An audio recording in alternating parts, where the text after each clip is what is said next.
Our hero, James Scott, the Duke of Monmouth, has been banished. A national and international hero, a military genius and loved by the court and common man. And yet, due to family tensions, religious divides, and the political temperature boiling over, Monmouth and his despised uncle, the Catholic Duke of York, were both exiled. York to Scotland, and Monmouth off to the land of his birth, the Netherlands.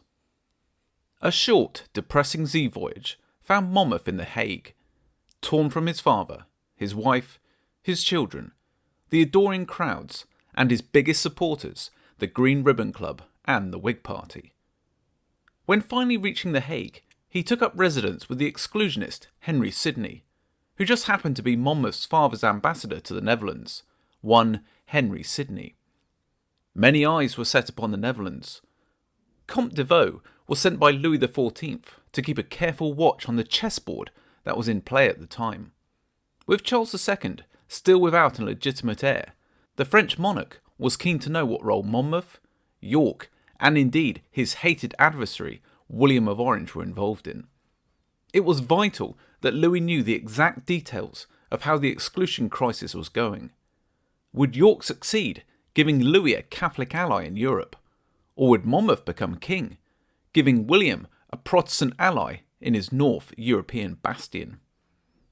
Louis's main aim, as always with England, was to keep Charles arguing with Parliament. Therefore, the English monarch would have to survive on the French king's subsidies. Monmouth did not receive the warm welcome he might have imagined from the Dutch stadtholder, William of Orange, especially considering Monmouth and William had fought side by side at the recent Battle of Saint-Denis, where they defeated the French army under Luxembourg. But why was William so unfriendly? With the exclusion crisis raging, no one knew who was going to succeed King Charles II. William was right to be fearful. If chaos ensued after Charles's death and England became a republic, William was well aware of what a frosty relationship the Dutch would have with them. If York succeeded, the Netherlands would be bookmarked on each side by Catholic powers. Not ideal. And then, if Monmouth succeeded, he would have taken the crown which William wanted for himself, or for his wife, Mary, the Duke of York's eldest daughter.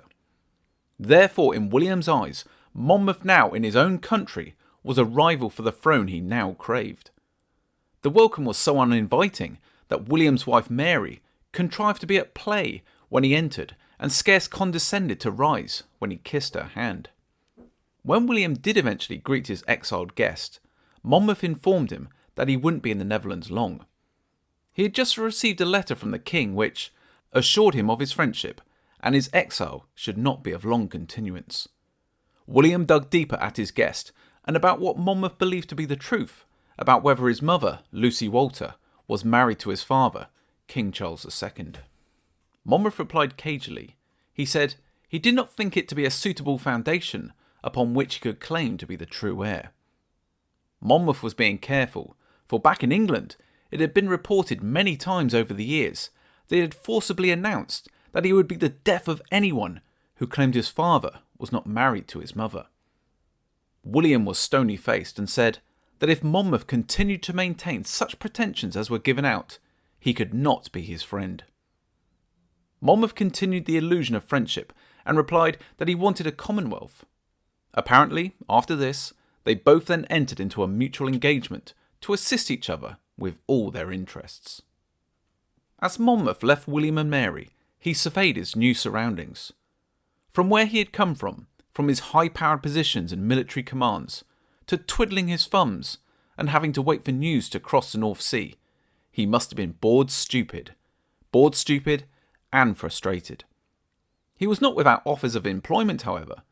Amongst the opportunities offered was the chance to command the Polish armies, which were at this time facing the Turks. But Monmouth would not be tempted away by money or commands.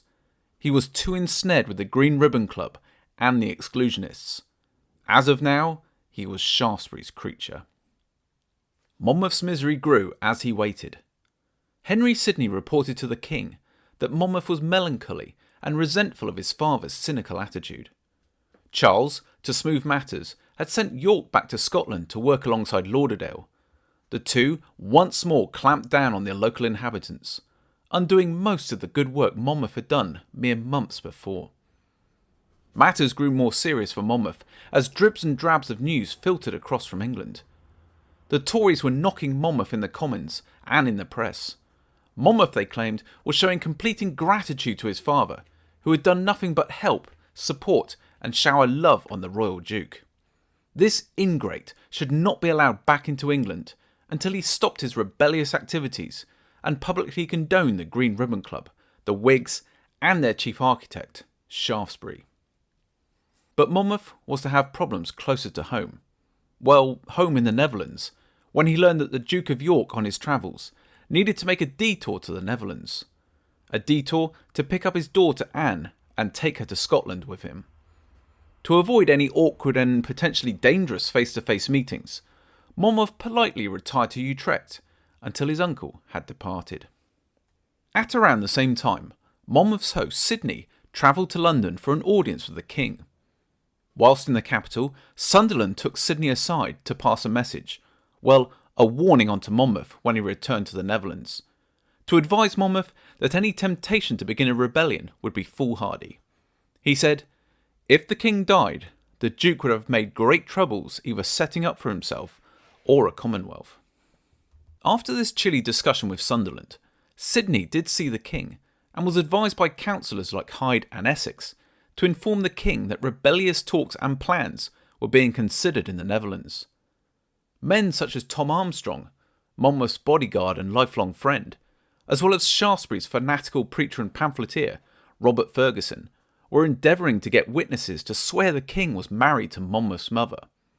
Monmouth, it seemed, was apparently engrossed in the project. Were these vital papers real? And if so, could they be found? Ferguson was writing the first pamphlet to convince the nation that once the Exclusion Bill was passed, Monmouth was the perfect candidate. Its less than catchy title was An Appeal from the Country to the City for the Preservation of His Majesty's Person, Liberty, Property, and the Protestant Religion. It opened with the dangers of popery and the sinister dealings Charles had been having with the Catholic French king, Louis XIV. It was treasonable and inflammatory stuff. It continued that if the king was to die, then the country will proceed from a confusion and want of some eminent and interested person, whom you may trust to lead you up against the French and Popish armies, for which purpose no person is fitter than his Grace the Duke of Monmouth, as well for quality, courage and conduct, as for that his life depends upon the same bottom as yours. To fan the flames of anti-Catholic hysteria further, Shaftesbury planned a masterpiece of public propaganda. He, of course, chose the date with infinite care, the 17th of November, the date of Queen Elizabeth I's birthday, the Protestant Queen who had stood up and stood firm against the great power of Catholic Spain. It was a political and religious pageant which must have looked extraordinary as well as terrifying. At twilight, Londoners were startled by the ringing of church bells, soon followed by a bellowing voice shouting, "Remember Justice Godfrey! Remember Justice Godfrey!" coming from the direction of Chancery Lane. The name of Godfrey, the magistrate who had been murdered during the height of the Popish plot, was a name that conjured up images of Catholic demons and papal machinations. A huge crowd soon gathered and found themselves open-mouthed at the scene before them. A solitary horse appeared, carrying a stiff, blood-covered figure, hideous in its appearance. It was a replica of the martyr Justice Godfrey. The rider, clad in sickly robes, was held up by a fiendish-faced, black-cowled priest, who was accompanied by musicians, all playing whining dirges. If this grim sight wasn't enough, more followed. Popish bishops, fat under regal purple, Jesuits holding blood-dripping daggers, and then a chilling figure of the Pope, his alien face designed to have pits of darkness, his dead eyes staring ahead, and his movements sickly swaying with the coach. Above this sickening parade stood Shaftesbury, looking down on his creation. With him were his notable lieutenants, Russell, Wharton, Howard and Wildman. Men cried, "You are in imminent danger of bloody papism. If York succeed Old Rowley, popery and slavery will follow. No freedom, no speech, no religion will belong to you. No dissent, no redress of wrongs, higher taxes, less wages, dragoons on every corner, and the French on your doorstep. As the parade passed, Shaftesbury and his commanders stepped down into the street and watched as the ghastly popish figure was burned on a huge pyre, the flames flickering on the leaders of the Green Ribbon Club, as they did on the faces of the common people next to them. A lot can be said against Shaftesbury, but his timing cannot be faulted. For a mere 10 days after this spectacle, the heroic figure of James Scott, Duke of Monmouth, the nation's darling, stepped ashore unannounced. Monmouth tried to see his father the king, but Charles was firm he would not see him. Monmouth even tried to negotiate an interview through Charles's favourite, Nell Gwynn, but even this failed. Keen as ever to label herself as a Protestant whore, she begged of his majesty to see him, telling him Monmouth had grown pale, wan, lean and long-visaged, merely because he was in disfavour. The king bid her quiet, for he would not see him. But why had Monmouth returned? He must have been determined to win back his positions that had been so rapidly ripped from him, unfairly as he must have seen it. He certainly wished to clear himself of any accusation in being associated with any Protestant plots. But this was merely window dressing, for now Monmouth was Shaftesbury's creature, and it was Shaftesbury who wanted the glamorous soldier back in England. Shaftesbury knew that the king would never restore Monmouth's positions and titles to him, while he was still figurehead of the Whig Party and the Green Ribbon Club.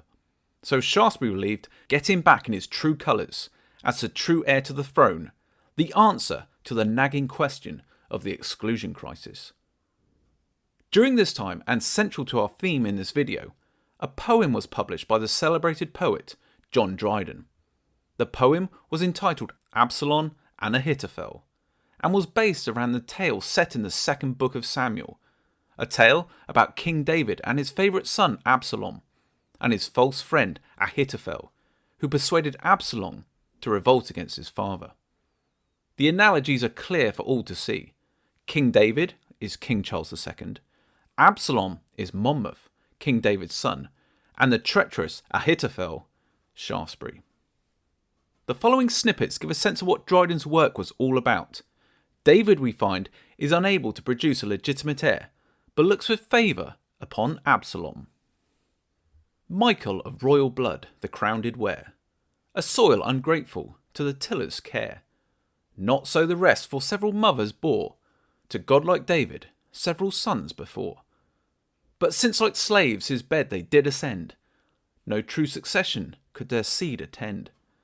Of all this numerous progeny was none so beautiful, so brave as Absalom.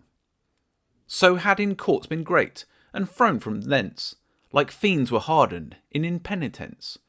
Some by their monarch's fatal mercy grown, from pardoned rebels, kinsmen to the throne, were raised in power and public office high, strong bands, if bands ungrateful, men could tie. Of these the false Achitophel was first, a name to all succeeding ages cursed, for close designs and crooked counsels fit, sagacious, bold, and turbulent of wit. And Achitophel, or Shaftesbury, begins to work upon the impressionable Absalom, who at first resists his laws, acknowledging both his debt to David and that he has no legitimate claim to the throne. His favour leaves me nothing to require, prevents my wishes and outruns desire. What more can I expect while David lives? All but this kingly diadem he gives, and that, but there he paused, then sighing said, is justly destined for a worthier head. As Monmouth begins to be swayed, ideas of rebellion now begin to creep in. Why am I scanted by blackened birth? My soul disclaims the kindred of her earth, and made for empire whispers me within, desire of greatness is a godlike sin. Him staggering so when hell's dire agent found, while fainting virtue scarce maintained her ground. He pours fresh forces in, and thus replies, the eternal God supremely good and wise. Imparts not these prodigious gifts in vain? What wonders are reserved to bless your reign? Against your will your arguments have shown, such virtues only given to guide a throne. Not that your father's mildness I contemn, but manly force becomes a diadem. Throughout the poem, Dryden is very careful, praising the king, but at the same time lecturing him as the father succeeds the king. Places his being overindulgent on Absalom on a level of blame to the scheming of Achitophel. So Monmouth has come home from exile and has achieved nothing but to irritate his father and alienate many politicians and noblemen. What awaits him now? Find out in our next video.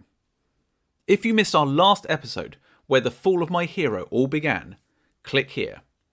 As always, thanks for watching.